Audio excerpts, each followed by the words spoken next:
ಗ್ರಾಮ ಪಂಚಾಯತಿ 22 ಜನ ಸದಸ್ಯಗಳ ಮೇಲೆ 1 to 4 ಆಗಿದೆ. ಅದೇ ರೀತಿ ನಗರಸಭೆ ಇವ್ರ ಮೇಲಾಗಿದೆ. ಮಾನ್ಯ ಸಭಾಧ್ಯಕ್ಷರೇ, ಒಂದಲ್ಲ ಎರಡಲ್ಲ, ಇವತ್ತು ಹಾಸನ ಜಿಲ್ಲೆಯಲ್ಲಿ ಮಲ್ಲಪ್ಪನಹಳ್ಳಿ ಅಂತ 13 ಎಕರೆ 11 ಎಕರೆನ ಖರಾಬ್ ಜಾಗ ಬಂಡೆ ಜಾಗನ ಯಾರು ಇವತ್ತು ಸುಮಾರು 500ರಿಂದ 1000 ಕೋಟಿ ಆಗುತ್ತೆ. 1000 ಕೋಟಿ ಆಸ್ತಿನ 3 ಜನಕ್ಕೆ ಬರ್ಕೊಡ್ತಾರಲ್ಲ ಸ್ವಾಮಿ. ಇದು ಬಿ ಖರಾಬ್, ಎ ಖರಾಬ್, ಸಿ ಖರಾಬ್, ನನಗೆ ಗೊತ್ತಿಲ್ಲ. ಜಿಲ್ಲಾಧಿಕಾರಿಗಳ ಅಧ್ಯಕ್ಷತೆ ಮೀಟಿಂಗ್ ಆಗುತ್ತೆ. DDLR ಇರಬೇಕು. DDLR ಇಲ್ವೇ ಇಲ್ಲ. ADLR ಬರ್ಕೊಡ್ತೇನೆ. ADLRನಿದು ಕಾನೂನು ಬಾಹಿರ ಅಂತೇಳಿ ಸಸ್ಪೆಂಡ್ ಮಾಡಿದರೆ ನಮ್ಮ ಮುದುಗುಲ್ ಅಂತ ಇದ್ರು ಪಾಪ, ಈ ಆನೆಸ್ಟಿಟಿ ಕೋರ್ ಅನ್ನೋರು ಕುಮಾರಸ್ವಾಮಿ ಕಾಲದಲ್ಲಿ ಅವರೇ ಪಾಪ ಅವ್ರನ್ನ ಸಸ್ಪೆಂಡ್ ಆಗೋ ಫೈಲ್ನ ಮುಚ್ಚಿಟ್ರು. ಇಂಥವ್ರು ರಾಜ್ಯದ ಅಧಿಕಾರಿಗಳು. ಹಾಸನ ಜಿಲ್ಲೆ ಸುತ್ತಮುತ್ತ ಇವತ್ತು 18,000 ಡಿಮುಡ್ ಫಾರೆಸ್ಟ್ ಇದೆ. ಡಿಮುಡ್ ಫಾರೆಸ್ಟ್ ಒಳಗೆ ಎಷ್ಟು ಕಲ್ಲು ಗಣಿಗಾರಿಕೆ ಕೊಟ್ಟಿದ್ದೀರಿ? ಯಾವ ಉದ್ದೇಶದಿಂದ, ಯಾವ ಆಧಾರದ ಮೇಲೆ ಕೊಟ್ಟಿದ್ದೀರಿ? ಇವತ್ತು ನಂದೇ ಶ್ರೀಮಠದ ಕಾವಲು 1300 ಎಕರೆ ಶ್ರೀಮಠದ ಕಾವಲನ್ನ ಇವತ್ತು ಫಾರೆಸ್ಟ್ ಇಲಾಖೆ ಎಲ್ಲ ಮಾಡಿ ಸರ್ವೆ ಮಾಡಿ ಅದನ್ನು ಖಾತೆ ಮಾಡಬೇಕು ಅಂದರೆ 1 ವರ್ಷದಿಂದ ಇಟ್ಕೊಂಡವ್ರಲ್ಲ ಮಾನ್ಯ ಸಭಾಧ್ಯಕ್ಷರೇ. ಕೆಲವು 1980 ಇಸ್ವಿಲಿ ಜಮೀನು ಮಂಜೂರಾಯ್ತೆ. ಇವತ್ತು ಅವ್ರು ಖಾತೆ ಮಾಡೋಕ್ಕಾಗಿಲ್ಲ. ಶಾವತ್ತಹಳ್ಳಿ ಇವು ಯಾಕೆ ನಮ್ಮ ಮಂತ್ರಿಗಳು ಇಲ್ಲೇ ಇದ್ದಾರೆ. ಇವತ್ತು ಉದಾಹರಣೆಗೆ ಹೇಳಿದರೆ ಅದೇ ರೀತಿ 18,000 ಎಕರೆ ಡಿಮುಡ್ ಫಾರೆಸ್ಟ್, ಆ ಡಿಮುಡ್ ಫಾರೆಸ್ಟ್ ಲೂಟಿ ನಡೀತಾ ಇದೆ.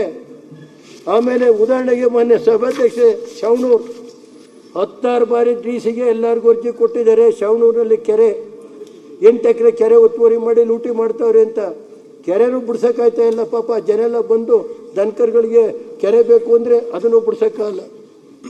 ಈಗ ಉದಾಹರಣೆಗೆ ಹೇಳಿದರೆ ಇದೇ ರೀತಿ ಮಹಾನಗರ ಪಾಲಿಕೆ ವ್ಯಾಪ್ತಿಯಲ್ಲಿ 10 ಕಿಲೋಮೀಟರ್ ಒಳಗೆ ಯಾವುದು ಮಾಡಬಾರ್ದು ಅಂತ ಇದೆ. ಮಹಾನಗರ ಪಾಲಿಕೆ ವ್ಯಾಪ್ತಿನಲ್ಲಿ ಇವತ್ತು ಕೋಟ್ಯಾಂತರ ರೂಪಾಯಿನ ಸರ್ಕಾರಿ ಜಾಗ ಮಶಾಣ ಏನೂ ಬಿಡ್ತಾ ಇಲ್ಲ. ಕಂದಾಯ ಇಲಾಖೆ DC ಹಾಸನ ತಹಸೀಲ್ದಾರನ್ನ ಪಾಪ ಅವ್ರನ್ನ ಇದು ಕೊಡಬೇಕು, ಅವಾರ್ಡ್ ಕೊಡಬೇಕು. ಅವರು ತರೀಕೆರೆಯಲ್ಲಿದ್ದು ಸಸ್ಪೆಂಡ್ ಆಗಿ ಬಂದಿರೋ ಇಲ್ಲಿ ಹಾಕ್ಯವ್ರೆ. ನಮಗೆ ಯಾರ್ಯಾರು ಸಸ್ಪೆಂಡ್ ಇರ್ತಾರೆ ಅವ್ರು ಇಲ್ಲಿಗೆ ಹಾಕಿರ್ತಾರೆ ನಮ್ಮ ಆಸ್ತಿಗೆ. ಈಗ ಆ ಥರ ಪರಿಸ್ಥಿತಿ ಇದೆ. ಅವ್ರು ಏನು ಹೇಳ್ತಾರೆ, ಅವ್ರ ಮನೇಲಿ ಯಾರು ಲ್ಯಾಂಡ್ ಮಾಫಿಯಾ ಇದ್ದಾರೆ ಅವ್ರ ಮನೆ ಕೂತ್ಕೊಂಡೇ ಬರ್ಕೊಡ್ತಾರೆ, ಏನು ಬೇಕೋ ಬರ್ಕೊಡ್ತಾರೆ ಆ ತಹಸೀಲ್ದಾರ್. ಕೇಳಕ್ಕೆ ಹೋದರೆ ಉದಾಹರಣೆಗೆ ಮಾನ್ಯ ಸಭಾಧ್ಯಕ್ಷರೇ, ಇದು ಒಂದು ಕಿತ್ತಿನ ಕೆರೆ ಅಂತ, ಕಿತ್ತಿನ ಕೆರೆಯಲ್ಲಿ ಮಾನ್ಯ ಸಭಾಧ್ಯಕ್ಷರೇ ಒಂದು ಹೆಣ್ಣೆಕ್ಸು ದ್ಯಾವಮ್ಮ ಅಂತ. ಆ ಅಮ್ಮಂಗೆ Dyavamma wife of Ramegowda late. ಅವ್ರು ಸತ್ತೋದ್ಮೇಲೆ 90 ದಿನದೊಳಗೆ ಅವ್ರಿಗೆ ಖಾತೆ ಮಾಡಬೇಕಲ್ವ ಮಾನ್ಯ ಸಭಾಧ್ಯಕ್ಷರೇ. ತಹಸೀಲ್ದಾರು 90 ದಿನದೊಳಗೆ ಯಾರ ಕೈಲೋ ಒಂದು ತಕರಾರು ಅರ್ಜಿ ತಗೊಂಡು ಅವಮ್ಮ ಹೆಬ್ಬೆಟ್ಟು 85 ವರ್ಷ ಐತೆ. ಈ ತಹಸೀಲ್ದಾರು ನಾವು ಹೋಗಿ ಅಲ್ಲಿ ಕೂತ್ಕೊಂಡೆ, ಏನು ರೀ ಈ ಥರ ಮಾಡಿಲ್ಲ ಅಂದರೆ ಕಣ್ಬಾಯಿ ಬಿಡ್ತಾವ್ರೆ. ದುಡ್ಡು ತಗೊಂಡು 85 ವರ್ಷದ ಪಾಪ ಕಂದಾಯ ಮಂತ್ರಿಗಳು ಪಾಪ ಅಯ್ಯೋ ಆಸ್ತಿಗೆ ಬಂದರು 2 ತಿಂಗಳು ಕಾಲ ಏನೂ ಕೆಲಸ ಇಲ್ಲ. ಕಂದಾಯ ಮಂತ್ರಿಗಳು CM ಬರ್ತಾರೆ, ಇವ್ರು ಬರ್ತಾರೆ, ಫಂಕ್ಷನ್ ಮಾಡಬೇಕು, ಯಾರು ಬರಬೇಡಿ. ಬೆಳಗ್ಗೆ ಬಂದರೆ DC ಕಚೇರಿನಲ್ಲಿ ಎಲ್ಲ ಕೂರಿಸ್ಕೊಳ್ಳೋದು. ಸಾಯಂಕಾಲದವರಿಗೆ ಮುಖ್ಯಮಂತ್ರಿಗಳು ಬರ್ತಾರೆ, ನೀವು ಯಾರು ಹತ್ತಾಯ್ತು ಅಡ್ಡಾಡಿ ಕುಡಿದು ಫಂಕ್ಷನ್ ಮಾಡಬೇಕು. ಎಲ್ಲ ಯಾರು ಮಹಿಳಾ ಕಲಾ ಇಲಾಖೆ ಬಲ.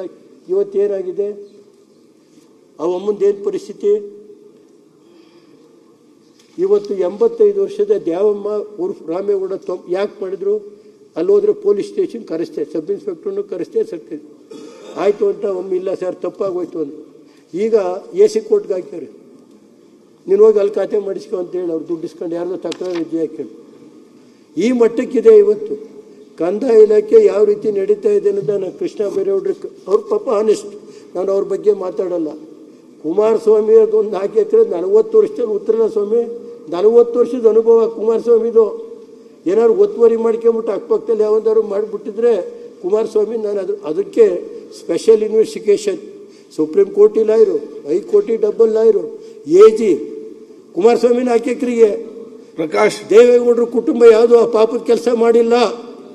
ಇವತ್ತು ಆಯಿತು ಹಾಸನ ಜಿಲ್ಲೆಗೆ ಕಂದಾಯ ಮಂತ್ರಿಗಳಿಗೆ ಮುಖ್ಯಮಂತ್ರಿಗಳಿಗೆ ಕೇಳ್ತೀನಿ, ಇಲ್ಲಿ ಲ್ಯಾಂಡ್ ಮಾಫಿಯಾ ಎಂಕ್ವೈರಿ ಮಾಡೋಕೆ ಹಾಕ್ಯಂಡವ್ರೆ. 3 ಸಾರಿ ಇಲ್ಲ. ಮೊನ್ನೆ ಒಂದು ಉತ್ತರ ಕೊಡ್ತಾರೆ, ಸರ್ ತನಿಖೆ ಆಗ್ತಾ ಇದೆ. 2 ವರ್ಷದಿಂದ ತನಿಖೆ ಬೇಕಾ? ಕುಮಾರಸ್ವಾಮಿದಾದರೆ ಸ್ಪೆಷಲ್ ಬೆಂಚು 4 ಎಕರೆಗೆ, ಅದು 40 ವರ್ಷದಿಂದ ಉಳ್ತಾವ. ನನಗೆ ಕುಮಾರಸ್ವಾಮಿ ಮಾಡೋದಲ್ಲಿ ಅಲ್ಲಿ ಯಾರು ಕೇಳೋರು ದಿಕ್ಕಿರಲಿಲ್ಲ ಆ ಕಾಲದಲ್ಲಿ. ಇವತ್ತು ಯಾವ ರೀತಿ ರಾಜಕೀಯ ದ್ವೇಷ ನಡೀತಾ ಇದೆ, ಕಂದಾಯ ಇಲಾಖೆದ ದಾಖಲೆ ಸಹಿತ ಕೊಡ್ತೀನಿ. ಜಿಲ್ಲಾಧಿಕಾರಿಗಳು ಲ್ಯಾಂಡ್ ಮಾಫಿಯಾ ಜೊತೆ AC ತಹಸೀಲ್ ಪಾಪ AC ಕೆಲವ್ರೀಗ AC DC ಕೋರ್ಟಲ್ಲಾಗುತ್ತೆ, AC ಕೋರ್ಟಲ್ಲಾಗುತ್ತೆ, tahsildar ಕೋರ್ಟಲ್ಲಿ ವಜಾಗುತ್ತೆ ದುಡ್ಡು. ಈಗ ಇದು ಮುಸಲ್ಮಾನರಿಗೆ ಓಟ್ ಕೊಡುವಂಥ ಜಾಗ ಇದು. ಈ ಸರ್ಕಾರಕ್ಕೆ 100% ಮುಸಲ್ಮಾನರು ಓಟ್ ಕೊಟ್ಟು ಗೆಲ್ಲಿಸುವಂಥವರಿಗೆ ಉದಾಹರಣೆಗೆ ಹೇಳಿದರೆ, ಮೊನ್ನೆ ಸಭಾಧ್ಯಕ್ಷೆ ನನ್ನ ಕಾನ್ಸ್ಟಿಟ್ಯೂನ್ಸಿ ಉಲ್ವಾಲ ಅಂತೇಳಿ ಮುಸಲ್ಮಾನರದ್ದು ಜಮೀನು 1 ಎಕರೆ 65, ಸುಮಾರು 1.5-2 ಕೋಟಿ ರೂಪಾಯಿ ಆಸ್ತಿನ ಖಾದರ್ ಸಾಹೇಬ್ರೆ ನೀವು ನಿಮ್ಮ ಅಧ್ಯಕ್ಷರು ನೀವು ರಕ್ಷಣೆ ಕೊಡಬೇಕು. ಅಲ್ಪಸಂಖ್ಯಾತರ ಪರ ನೀವು ಆ ಚೇರಲ್ಲಿ ಕೂತ್ಬಿಟ್ಟಿದ್ದೀರಿ. ಈ ರಾಜ್ಯದಲ್ಲಿ ಅಲ್ಪಸಂಖ್ಯಾತರು ಅಂದರೆ ಕಾಂಗ್ರೆಸ್. ಇವತ್ತು ನಾವು ಅಷ್ಟೆಲ್ಲ ದೇವೇಗೌಡರು ಮಾಡಿದ್ರು 30 ವರ್ಷ FTR ಕೊಟ್ರಪ್ಪ. ಆದರೂ ದೇವೇಗೌಡರು ರಿಸರ್ವೇಷನ್ ಕೊಟ್ಟರು 5%. ಆದರೂ ದೇವೇಗೌಡರಿಗೂ ಇವತ್ತೇನು ನಡೀತು? ಇದನ್ನೇನು ಮಾಡಿದ್ದಾರೆ ಮೊನ್ನೆ ಸಭಾಧ್ಯಕ್ಷರೇ, ಒಂದೇ ದಿನ ಯಾರು ದುರಸ್ತಿ ಮಾಡ್ತಾರೆ ಅಧಿಕಾರಿ ಹೊರಗಾಗ್ತಾನೆ, ಹೊರಗಾಗೋ ದಿವಸ ದುರಸ್ತಿ ಮಾಡ್ತಾರೆ, ಆಮೇಲೆ ಅವತ್ತೇ ತಹಸೀಲ್ದಾರ್ ಆರ್ಡ್ರ್ ಮಾಡ್ತಾರೆ. ಅದನ್ನು ಹೊಳೆನರಸೀಪುರದಲ್ಲೇ ರಿಜಿಸ್ಟರ್ ಮಾಡ್ಬೋದಲ್ಲ ಕಾನೂನು ರೀತಿ ಇದ್ದರೆ. ನುಗ್ಗೇಳಿಗೆ ಹೋಗ್ಬೇಕಾ? ಹೊಳೆನರಸೀಪುರದ ಮುಸಲ್ಮಾನರ ಆಸ್ತಿನ ನುಗ್ಗೇಹಳ್ಳಿ ಸಬ್ ರಿಜಿಸ್ಟ್ರಾರಲ್ಲಿ ಹೋಗಿ ಮಾಡಬೇಕಾ? ಮೊನ್ನೆ ಸಭಾಧ್ಯಕ್ಷರೇ, ಇದು ಈ ಸರ್ಕಾರ ಅಲ್ಪಸಂಖ್ಯಾತರಿಗೆ ಕೊಡುವಂಥ ಇದು ರಕ್ಷಣೆನಾ? ಹೇಳಿ ದಯಮಾಡಿ. ಇಂಥದ್ದು ಕಂದಾಯ ಇಲಾಖೆ ನಾವು ಯಾಕೆಂದರೆ ಇದನ್ನು ಅಪ್ರಿಷಿಯೇಟ್ ಮಾಡಬೇಕಾಯ್ತು. ಇದನ್ನ ಹೇಳಿದರೆ ರೇವಣ್ಣ DC ಬೈದರು, ಇವ್ರು ಬೈದರು, ಅಧಿಕಾರಿಗಳಿಗೆ ಕಿರ್ಕೊಂಡು. ನನಗೇನು ಅಧಿಕಾರಿಗಳು ಏನು ನಾನೇನಾದ್ರು ಅಧಿಕಾರಿ ಒಬ್ಬರು ಹಾಕ್ಸಿದ್ದೀನ? 3 ವರ್ಷದಿಂದ ಅಧಿಕಾರಿಗಳನ್ನ ನಾವು ಯಾವ ಜಿಲ್ಲೆಯಲ್ಲಿ ಒಬ್ಬ ಅಧಿಕಾರಿ ಹಾಕ್ಸಕ್ಕೆ ಹೋಗಿಲ್ಲ. ಯಾರ್ಯಾರು ಹಾಕ್ಕೊಂಡವರು ನಮಗೆ ಗೊತ್ತಿಲ್ಲ ಯಾವ ಇಲಾಖೆಗೆ. ಮಾನ್ಯ ಸಭಾಧ್ಯಕ್ಷ, ಇವತ್ತು ಯಾವ ರೀತಿ ನಡೀತಾ ಇದೆ ಅನ್ನೋದು ಹೇಳಬೇಕು. ಇದನ್ನು ಎಂಟೈರ್ ಕಳಿಸ್ಕೊಡ್ತೀನಿ. ಮೊನ್ನೆ ಸಾವಂತಹಳ್ಳಿ ಗುಡ್ಡುತೆರಣ್ಯ ಅಲ್ಲಿ ತಹಸೀಲ್ದಾರ್ 20 ಲಕ್ಷ ಇಸ್ಕೊಂಡವ್ರೆ ಅಂತ ಅವ್ರು ಬಂದು 20 ಲಕ್ಷ ಇದ್ದೀವಿ ಸರ್, ಮುಳುಗಡೆ ಪ್ರದೇಶಕ್ಕೆ ಅಂತ ಜಮೀನು ರಿಸರ್ವ್ ಆಗಿದೆ. ಅದಕ್ಕೆ ಅದು ತಗೊಂಡು ಹೋಗ್ಬಿಟ್ಟು ಕಲ್ಲು ಗಡಿ ಕೊಡ್ತಾರಲ್ಲ ಮೊನ್ನೆ ಸಭಾಧ್ಯಕ್ಷ AC ಇವರು ತಹಸೀಲ್ದಾರರು AC DC ಹೇಳಿದ್ದಾರೆ ಸಾಯಂಕಾಲದೊಳಗೆ ಮಾಡ್ಕೊಂಬರ್ಬೇಕು ನೀನು. ಯಾರು ತರೀಕೆರೆಯಲ್ಲಿ ಸಸ್ಪೆಂಡ್ ಆಗಿದ್ರೋ ಆ ಅಧಿಕಾರಿ. ಇನ್ನೊಂದು ರಿಸರ್ವ್ ಫಾರೆಸ್ಟ್ ಇದೆ ಶ್ರೀಮಠದ ಕಾಲು, ಅದಕ್ಕೆ ಅಲ್ಲಿ 15 ಎಕರೆ ರಾತ್ರಿ ಒಳಗೆ ಬೆಳಕರಿ ಅದ್ರೊಳಗೆ ತಗೊಂಡು ಹೋಗ್ತಾರೆ. DC ಹೇಳವ್ರೆ, ಮಂತ್ರಿಗಳಿಂದ ಫೋನ್ ಬಂದೈತೆ. ಮತ್ತು ಅದೇ ರೀತಿ ಮಾನ್ಯ ಕಲ್ಲಡೆ ಬಾರ ಕಾಲು ಅಂತೇಳಿ ರಾತ್ರೆಲ್ಲ ಲೂಟಿ ನಡೀತಾ ಇದೆ.